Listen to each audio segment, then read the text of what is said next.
संघटना जिल्हा व महाराष्ट्र कार्यकारिणीच्या वतीनं आम्ही महात्मा फुले जन आरोग्य योजनेच्या कार्यक्रमाला जाहीर पाठिंबा देत आहोत। कारण महात्मा फुले जन आरोग्य योजना त्यांचं काम मी स्वतः सोलापूर जिल्हाभर पाहिलेलं आहे।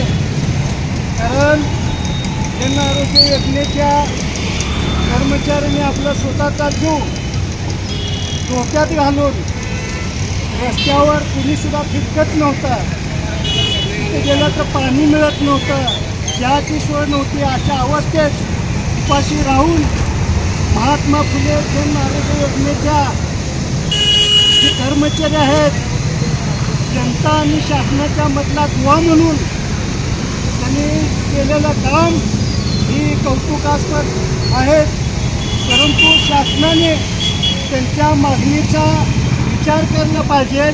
कर्नाटक राज्यामध्ये जन आरोग्य महात्मा फुले जन आरोग्य योजनेच्या कर्मचाऱ्याला 24 ते 27,500 वेतन दिलं जाते, परंतु महाराष्ट्रामध्ये त्या मागणीसाठी या कर्मचाऱ्यांनी आपला जीव धोक्यात घालून जे काम केलं, प्रशासनानं न मागता त्यांना वेतन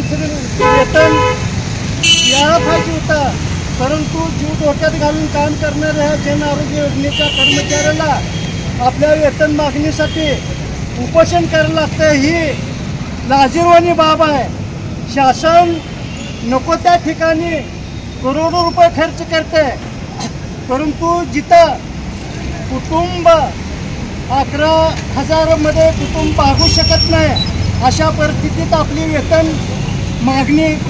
वाढ मागणी करतोय, त्याच्याकडे सरकार कानाडोळा करतंय। परंतु ज्या वेळेस जन आरोग्य योजनेचे कर्मचारी कुठलेही आंदोलन करता भीमशक्ती सामाजिक संघटना आपल्या बरोबरीने राहील।